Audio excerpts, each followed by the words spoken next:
নিষিদ্ধ করতে হবে। ট্রাম্পের কাছে দাবি জানালো আন্তর্জাতিক ধর্মীয় স্বাধীনতা কমিশন। সংখ্যালঘুদের উপর ব্যাপক অত্যাচার চলে ভারতে বলে ট্রাম্পের দরবারে রিপোর্ট পেশ। ভারতীয় গোয়েন্দা সংস্থা রকেও নিষিদ্ধ করতে চায় মার্কিন কমিশন। ভারতের নাম খারাপ করতে উঠে পড়ে লেগেছে এরা। পাল্টা তো ভারতের বিরুদ্ধে ঠিক কি অভিযোগ করেছে মার্কিন কমিশন, ভালো করে শুনুন। এ ব্যাপারে এক একজনের মত এক এক রকমের হতে পারে। USCIRF অর্থাৎ United states commission on international religious freedom হলো মার্কিন মুলুকের আন্তর্জাতিক ধর্মীয় স্বাধীনতা কমিশন। এবারে এই কমিশন সরব হলো ভারতের বিরুদ্ধে। অভিযোগ মারাত্মক।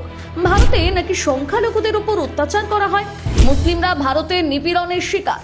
এ ব্যাপারে নানা মুনির নানা মত থাকতে পারে, কিন্তু একের পর এক যেভাবে অভিযোগের রিপোর্ট সাজিয়েছে মার্কিন কমিশন তা মারাত্মক। মার্কিন প্রেসিডেন্ট ডোনাল্ড ট্রাম্পের দরবারে পেশ করা হয়েছে সেই রিপোর্টে একের পর এক অভিযোগের বোমা।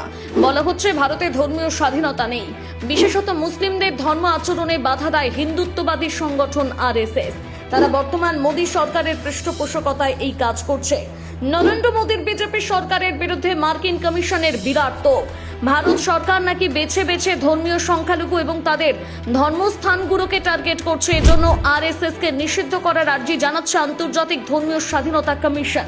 তাদের দাবি শুধু RSS নয়, এই কাজে তাদের সাহায্য করছে ভারতীয় গোয়েন্দা সংস্থা র।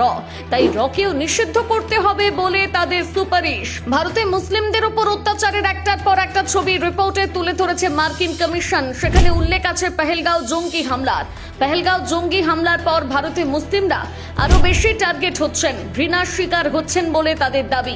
তাই ভারতকে নিয়ে তাদের এখন বিশেষ উদ্বেগ, কারণ সংখ্যালঘুদের দেশ ছাড়া করতে তাদের বেআইনি উদ্বাস্তু হিসেবে চিহ্নিত করা হয়েছে।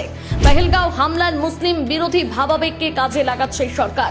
এখানেই থেমে থাকেনি তারা। বলা হচ্ছে 40 জন রোহিঙ্গা শরণার্থীকে আটক করে ভারত সরকার, যার মধ্যে 15 জন খ্রিস্টান ছিলেন। মায়ানমার উপকূলের কাছে আন্তর্জাতিক জলসীমায় তাদের ছেড়ে দেওয়া হয়। শুধুমাত্র লাইভ ভেস্ট পরিয়ে সাঁতারে যেতে বাধ্য করা হয়েছিল বলে অভিযোগ। মুসলিমদের অত্যাচার করতে ভারত সরকার ওয়াকফ বিল এনেছে বলে অভিযোগ। এমনকি 2020 সালে CAA আন্দোলনে অংশ নেওয়ার দরুন যেভাবে উমর খালিদ, শারজিল ইমাম এবং অন্যদের বন্দী করা হয় তারও উল্লেখ রয়েছে রিপোর্টে। তবে এই রিপোর্টের তীব্র বিরোধিতা করেছে ভারত সরকার। ভারতের বিদেশ মন্ত্রকের মুখপাত্র রণধীর জয়সওয়াল বলেন, USCIRF এর রিপোর্ট দেখেছি, সমস্ত অভিযোগ অস্বীকার করছি আমরা। উদ্দেশ্য প্রণোদিতভাবে ভারতের ভাবমূর্তি নষ্ট করার চেষ্টা করা হচ্ছে। তার আরো অভিযোগ, বিগত বেশ কিছু বছর ধরে এভাবে ভারতের নাম খারাপ করার চেষ্টা করছে USCIRF।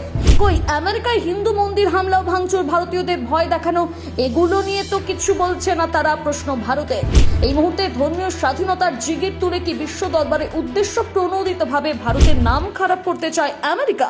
উঠে যাচ্ছে প্রশ্ন।